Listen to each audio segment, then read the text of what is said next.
Hello and welcome to another Wealth of Advice market update on the 4th of February 2022. We bring this update to you after January thankfully has ended. January was the worst month for investment returns going back to February, March 2020 when COVID first landed. So on this update we're going to jump straight into some charts and graphs to hopefully put your mind at rest and show you that what's going on, whilst it's not very nice and it's not comfortable for many people, when you're looking at the valuations of your pensions and investments, it is something which does happen from time to time, and I'm not too concerned about what's going on right now.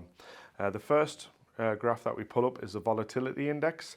For those clients who have seen these presentations over the last couple of years, you will know that we do refer to this. The VIX Index is a measure of risk and volatility. The spike on there, which goes up to over 600% risk, was when COVID happened and markets fell off a cliff. And you'll see since then, in the 2 years that's proceeded after, there's been some upticks as well, and two quite nasty ticks in the last few months alone. What's caused those upticks? Well, definitely the inflation story we mentioned on numerous occasions, but right now the main thing that's in the news is what's going on with Russia across in Ukraine. Markets worried that there may be something happening there which could be a problem, but as you can see, thankfully over the last few days that latest uptick is coming right the way down again. The next chart we put up shows three major world indices and how they've performed over the last 6 months. As you can see, more volatility is definitely there. Markets are bouncing up and down. When you look at market returns at the moment, you're seeing one day certain markets in Europe might be up and other markets across in Asia or in the US are down. The FTSE 100, which is obviously the top 100 stocks in the UK, that is actually one of the better performing indices at the moment, and whilst we are pleased that our main home market is doing well, it should be remembered that the FTSE 100 is dominated by oil companies, pharmaceutical companies and so on. So we are at a time in the cycle where those companies are doing well, but as you can see for the sheer ups and downs there, it has been quite a turbulent time over the last few weeks and months. So the next chart we're going to show you is how geopolitical events have caused stock market reactions going back to the 1940s. And as you can see on there, you've got all the way down the bottom the Pearl Harbor attack, right up until recently the COVID-19 outbreak epidemic starting. And if you look at sort of what the markets were on day one to what the total drawdown is between top to bottom and then the recovery, you can see that there's been lots of big, huge world events that haven't really caused that much of an impact on markets. So when clients are asking what would happen if Russia did invade the Ukraine, you can look down there where you've had the terrorist attacks in various parts of the world. We've got the Suez crisis, the Cuban Missile Crisis, which obviously was well before my time, but many clients watching this might remember that.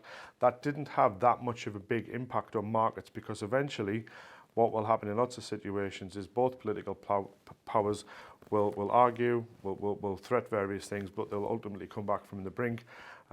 We believe, speaking with experts at the moment, Russia is clearly trying to do things now to gain political power. They sit on large reserves of gas.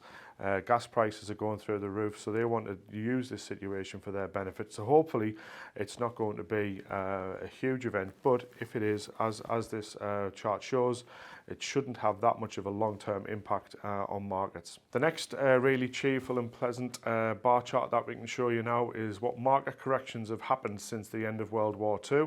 There's been 26 market corrections, which averaged a decline of 13.7% reduction over a 4-month period. On average, these corrections take no more than 4 months to recover. So whilst January was a correction in many respects, the NASDAQ, which is the index of American big technology companies, had its worst month in its history. That market has seen what you would call a correction. In general, markets are down during January, but they are, we hope, already recovering. But as I say, this graph is therefore designed to show you that it doesn't take too long for things to recover.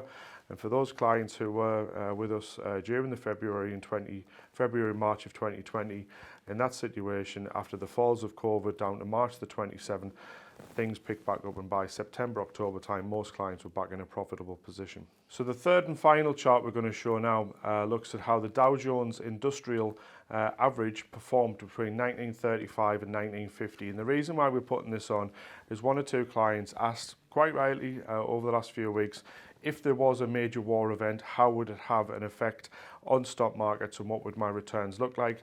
And as you can see there, yes, world wars would not be good for markets, but it didn't take that long to sort of recover. And if you'd been invested there, as it shows down the bottom, when Pearl Harbor happened, and then as I say, you can see the midway point was the bottom, and then things came back up to D-Day, and then everything surged ahead from there. So obviously I'm not suggesting that a world war is about to happen, but just to appease some clients, it's not the end of the world from a market point of view.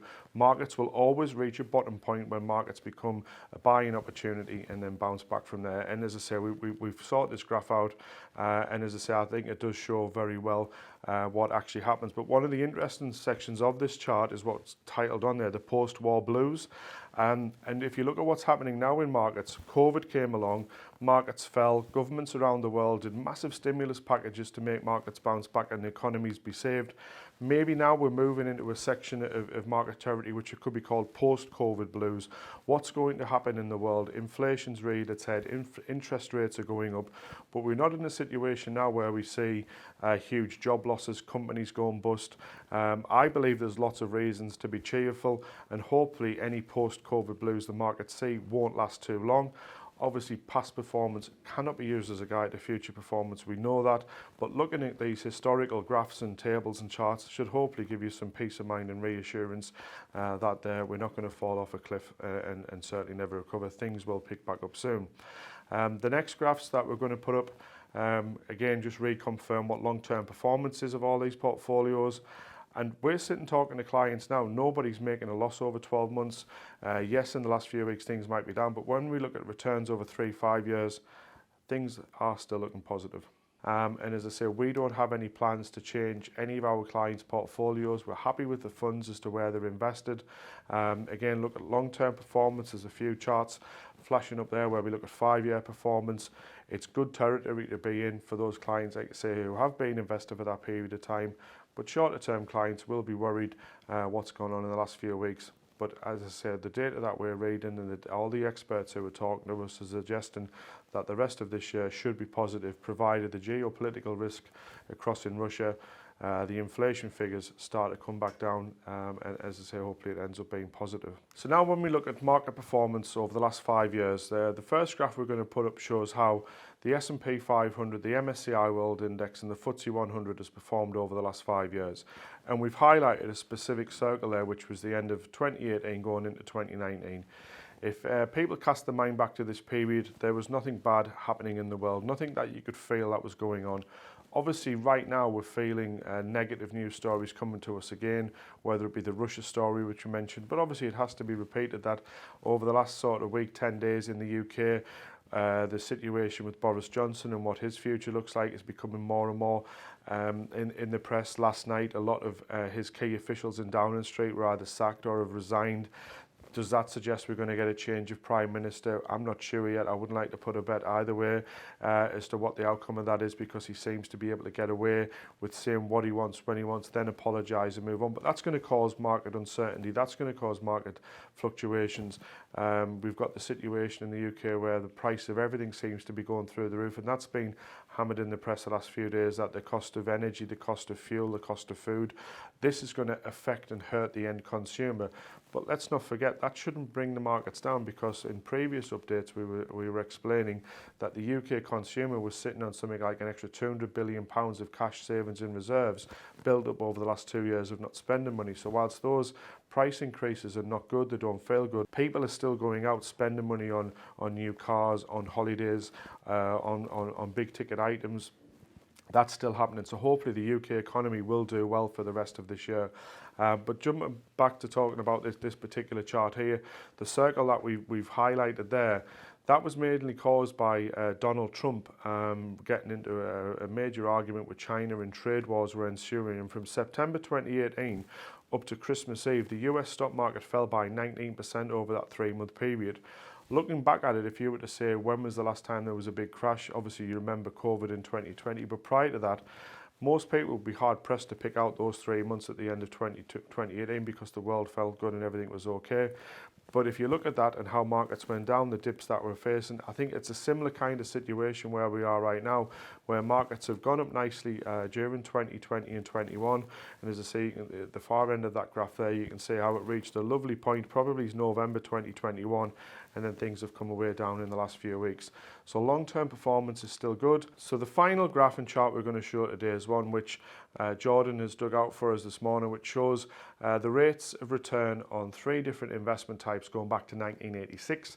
So it's a good level of data going back 36 years, and it shows how the UK stock market compares against property investment and putting money in the cash interest rates in a bank account over that period. So if you in 1986 had put money in the FTSE All Share and just left it, you would be now 2,200% better off. Those people who are big fans of investing in property, yes, it does provide good returns, but you would be less than 1,000% better off over that period. Cash, the safest investment asset class, which you would obviously expect to have the lowest returns, that's up 418% over the same period. What we would say to anyone is invest in the thing that you're most comfortable with. But the interesting thing about the FTSE All Share is if you actually look at the returns there, the volatility, you can see how the market line drops up and down. Doesn't happen as much with property, and it doesn't happen as much with cash. But also it should be remembered that if you do invest in property, you're not going to get that valued every day. Whereas stock market returns are updated on a daily basis. You can now log in and view your valuations of your portfolios online much more closely. And all we would say at this point is don't necessarily look as often as you have been when we're in volatile market conditions. We believe for all of our clients that we have the correct strategy in place, depending on how much you might be withdrawing and spending on a monthly basis, what your long-term futures are when you might need money out in the future. So that we believe the systems and processes that we have are good. But I just thought this graph was a good one to put in to close off to say there are reasons to be cheerful. And if you look at the long term, anything longer than 3 to 5 years is viewed as long term in investment purposes. If you look at the long term returns, you will always be rewarded for taking the risk that comes with investing in the portfolios that you're in. Just to remind, in 2 weeks' time on Friday the 18th of February, we will be having our Wealth of Advice seminar held at the Ramside Hotel in Durham. We've invited several fund managers to come and speak at this event, and it's no coincidence that they are the same fund managers who we had there in February 2020. So these were the people who, right at the time the markets were about to fall, came to Durham and were saying to our clients things like there's reasons to be cheerful and there won't be a recession for how many months in the future. Clearly they didn't know that COVID was only a month away and was going to bring markets right the way down. But what we want from them at this presentation is for them to explain how they've managed clients' money during the last 2 years, what's changed in their world, what opportunities now exist for investment going forward, and hopefully reassure clients that their money is held in the right places and there will be strong returns to come in the future. Obviously, if that's not their view, they will be honest and tell you what's going to go on. We have had a good number of clients who've returned their invitations to say they would like to attend. So if there's anyone else out there watching this would like to attend, please drop us an email, respond to the invitation we sent, and we'd like to see you all there in a couple of weeks. So thanks again for watching another Wealth of Advice market update. As ever, if you need anything from us, please don't hesitate to get in touch.